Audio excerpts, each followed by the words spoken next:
try to help yourself, you deviate from the goal of having a testimony. When you do not let God do what God does best, you fix yourself up for failure. Do you not understand that you cannot do for yourself what God can do for you? Don't you understand that you waste your time trying to help yourself in ways that God can help you? Do you not understand that it is not you that has the power to bless you and to help you? You know that it's not you that wake yourself up in the morning. So how is it that you can help yourself through your issues and your problems? To have a testimony, you must allow God to bring you through a test. In other words, you must sit there patiently waiting on God and serving God all while the time that you're going through your test. You cannot have a testimony if you are still allowing yourself to be taken captive by the devil. Here it is, a situation where Jesus crosses the Sea of Galilee, and something interesting happens here. The Bible says that when he got off the boat, a certain man saw him and ran and worshiped him. Now, why, preacher, do you say that's interesting? Well, the preceding verses says that this man was not an ordinary man. He had within him an unclean spirit. This man had his living quarters in tombs and amongst graveyards. This man's company, day and night, was people who had deceased from life. This man's conversation every day was with nobody but himself. This was not an ordinary man. This man was even one who nobody could control. Nobody could tame him. Matter of fact, they couldn't even put chains on him because he was so mad that he would break the chains and shackles. This was not an ordinary man. This man sometimes sit up all day and all night crying and even cutting himself. And the text does something interesting. Mark carefully points out to us that when Jesus came to the coast, he saw him, ran and worshiped. Even in the midst of your messed up condition, you still should have sense enough to worship God when time comes.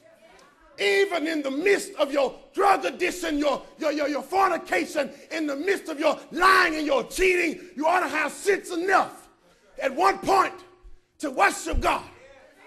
Now watch the point here.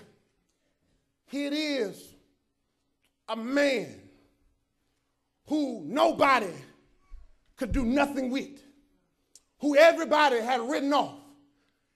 Can't you see how everybody allowed him to go into the tombs and into the graveyards? Can you see the mindset of them folk who are like some of us folk, who rather he be in the tombs and in the graveyards than around us? And the text says that every day and night he was crying with a loud voice. So everybody in town heard him in the graveyards crying at night.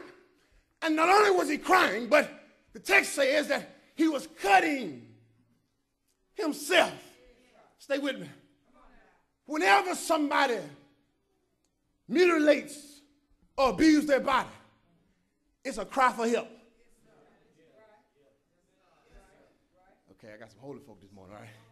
Let me help you. See, it is one's own choice to succumb to certain things. It is one's own choice if they succumb to an addiction. It is one's own choice if they succumb to abuse. But we cannot write them off when they succumb to the abuse and the addiction as if they still don't have a soul. We cannot sit there and say that they have no value because we cannot do nothing with them. The text says that he was crying and cutting himself. There was some pain on the inside. And the only way to alleviate the pain on the inside, he had a mindset that I hurt myself on the outside.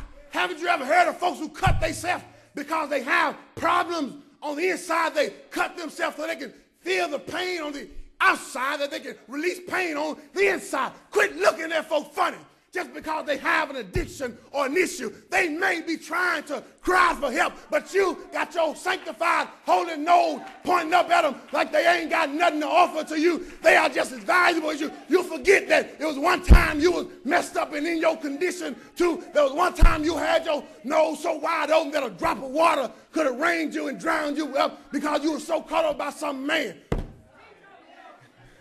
Y'all don't mess with me. I preached this morning. This man had an internal problem. But yet and still he cried for help. And when he saw help, the text says that he ran to Jesus. Stay with me, I'm almost at my point. And then he fell and he worshiped him. He tells Jesus, make an agreement with me that you don't torment me. Now, I need you to understand that this sounds like a paradox or a contradiction. Because you just said, Bohanna, that he was crying for help. And he went and worshiped Jesus. And now he's telling Jesus, don't torment me. I stopped by here to tell you that it wasn't him talking, but it was what in him that was telling Jesus, don't torment me. You see, when certain things get a hold of you and take over you, you stop talking and stop thinking. And the thing that has a hold of you and has you on the inside, it starts speaking for you. Your addiction will talk for you. Your abuse will talk for you. Your shame will talk for you. Your lying will talk for you. When something has a hold of you, it'll start talking for you. Here's why Paul said, if any man is overtaken in a fault, ye who are spiritual, you restore the one. Why can't the one restore himself? Because he can't say or see nothing. I'll preach by myself, all right? Watch what he says here. He says, please don't torment us. Watch this. Jesus said, come, watch the text. He says, come out of the man, watch this. You unclean, watch this, spirit. Stay with me. Don't go to sleep. He says, come out of the man, you unclean spirit. One. Come out of the man, D. One, you unclean spirit. Then he says, what is, watch this, your name? And the Spirit says, my name is Legion. Watch this. We are many. Stay with me. There was more than one spirit in the man. There ain't nobody who can ask the right questions that could get the right answers other than Jesus. The Lord just has a way to ask the right questions to get the right answers, because it was one man, but it was a legion of demons. Now, can I mark this real quickly for you, real quickly? In the antiquities, they suggest that a legion is between 2,000 and 6,000 people. Now, a legion can be anywhere between 2,000 and 6,000. That means that there was a possibility that there was anywhere from 2,000 to 6,000 unclean spirits in this man. You're looking at me funny. Well, see, Jesus, remember Jesus said in Luke chapter 11, that when the unclean spirit is gone out of a man, it seeketh rest and findeth none. Then it comes back and find the house swept and in order. But then it says, I got no power here because everything's in order. Then he goes back and gets 7 more spirits more wicked than him. And then the last end of that man is worse than the beginning. Y'all still looking at me funny. Remember Mary Magdalene, when Jesus met her, the Bible said he cast out 7 demons out of this woman. I stopped by here this morning to tell you that demonic spirits are real, and they are